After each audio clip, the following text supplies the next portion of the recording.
Hello दोस्तों, अद्भुत कहानी सागर में आपका स्वागत है। आज की हमारी कहानी है अपमान।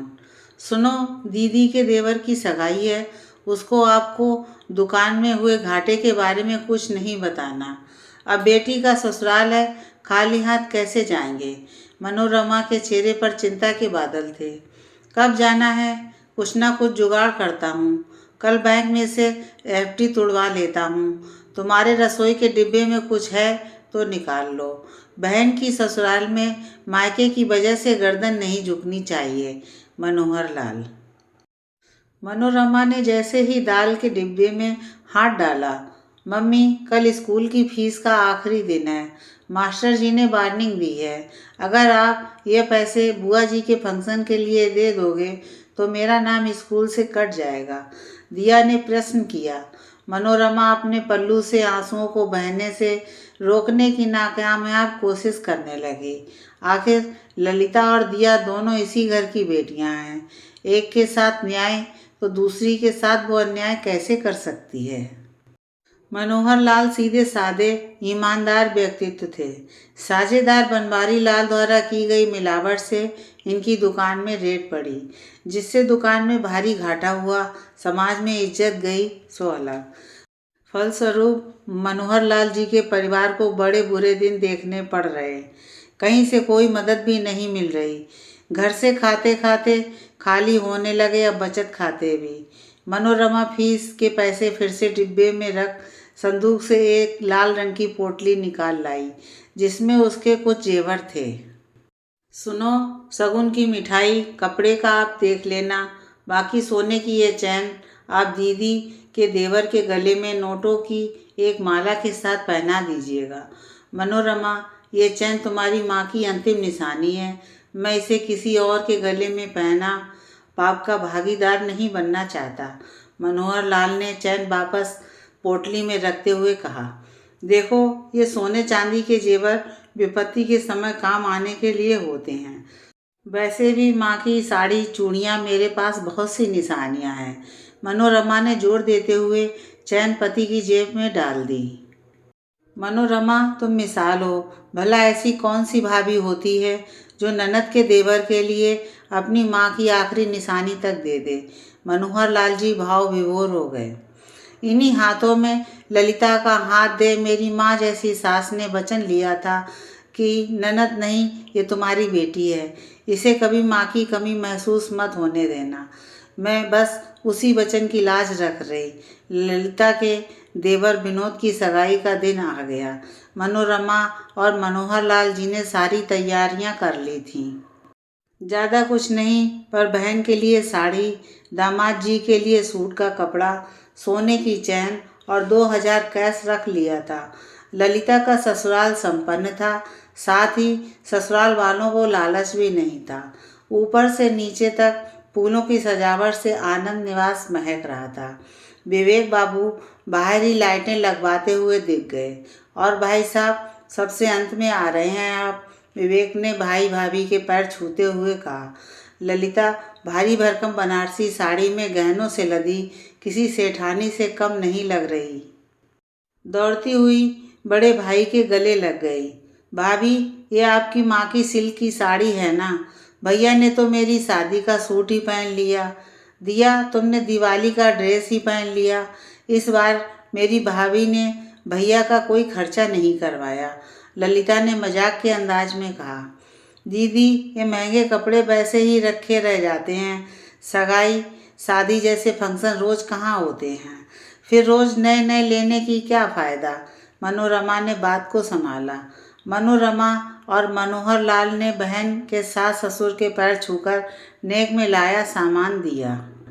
जाओ बहू, भाई भाभी को अपने कमरे में ले जाओ, जलपान करवाओ।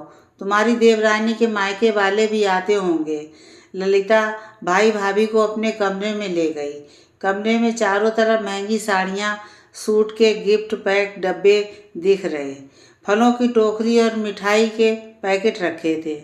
दीदी, सुना है आपकी देवरानी डॉक्टर है, काफ़ी अच्छा लेन देन होगा।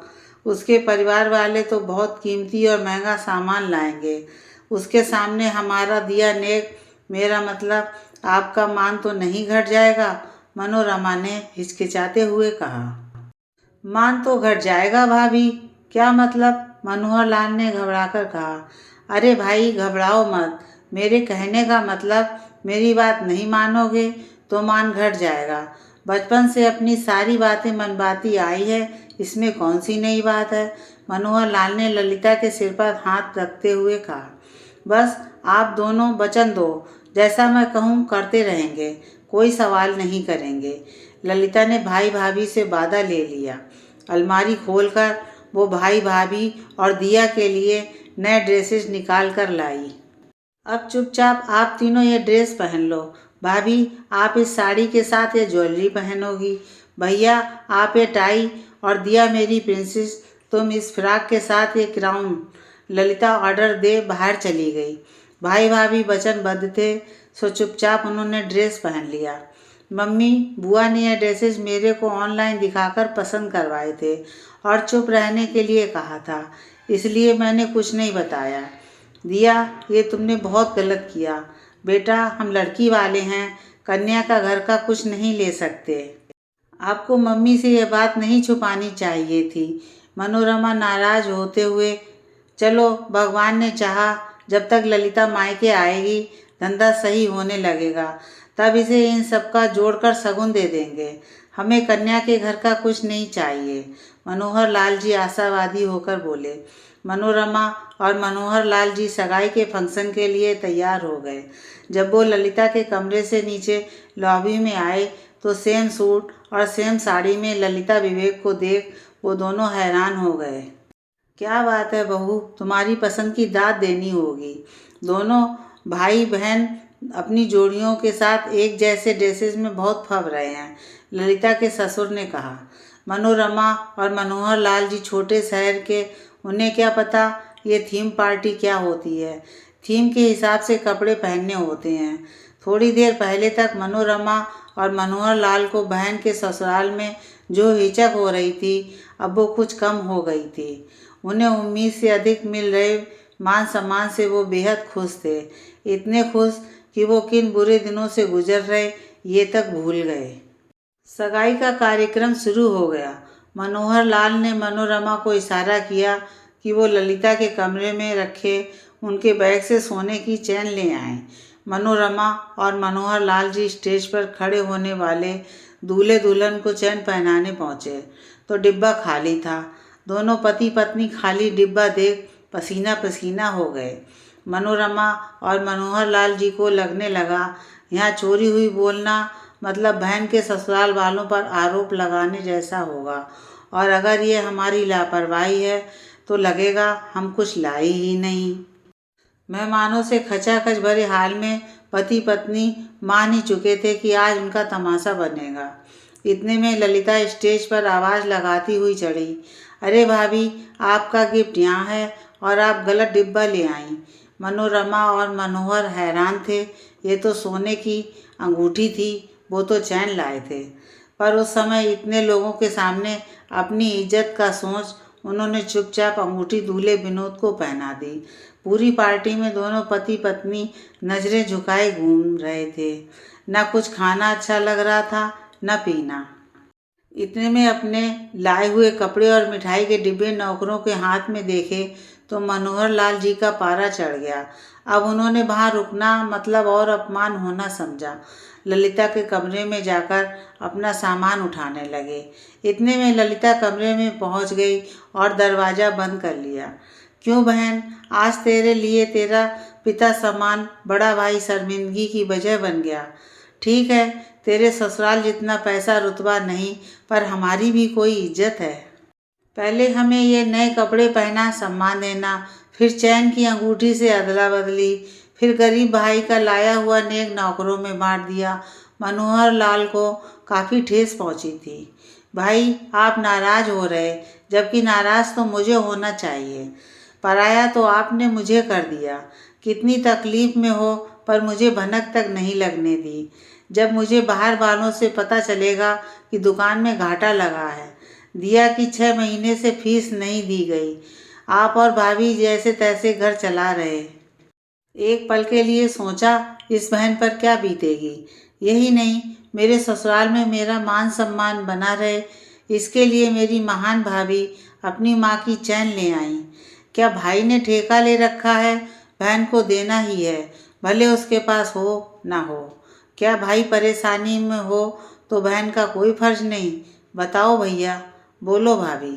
ललिता फपक कर रोने लगी। मेरे देवर की अंगूठी मैं मायके से मिले मेरे अब तक के नेक में से लाई हूँ, सो वो मेरे मायके की ही मानी जाएगी, आप पर कोई भार नहीं। बाकी आपकी लाई मिठाई और कपड़े मेरी सास ने मुझे मेरी अलमारी में रखने को दिए। आपने जो देखा वो सिर्फ आपकी दुकान का थैला था, जो नौकरों को कुछ लाने के लिए जल्दीबाजी में दे दिया गया होगा। मनोरमा और मनोहर लाल जी गलतफहमी दूर होते ही नजरें झुकाए खड़े थे। ललिता ने चैन अपनी भाभी को पहनाकर कहा, अगर आगे से मुझे देने के लिए आप लोगों ने कुछ भी बेचा या कर्जा लिया तो मेरा मरा मुंह। मनोरमा ने ननद के मुंह पर हाथ रख दिया। ननद भाभी दोनों गले मिल रोने लगीं। मनोहर लाल आसमान की तरफ देखते हुए बोले, माँ, तुम अपनी बेटी की जिम्मेदारी हमें देकर गई थी और आज तुम्हारी बेटी ने माँ बन हमें संभाल लिया। शायद यही वो अनमोल रिश्ते होते हैं जिन्हें बड़ी से बड़ी रकम देकर भी नहीं खरीदा जा सकता है। इन्हें हर इंसान को खुद कमाना पड़ता है। यदि रिश्ते में एक व्यक्ति कमज़ोर है तो उसे दूसरा संभाल ले। रिश्ते को अहमियत देनी चाहिए, ना कि व्यक्ति की हैसियत को।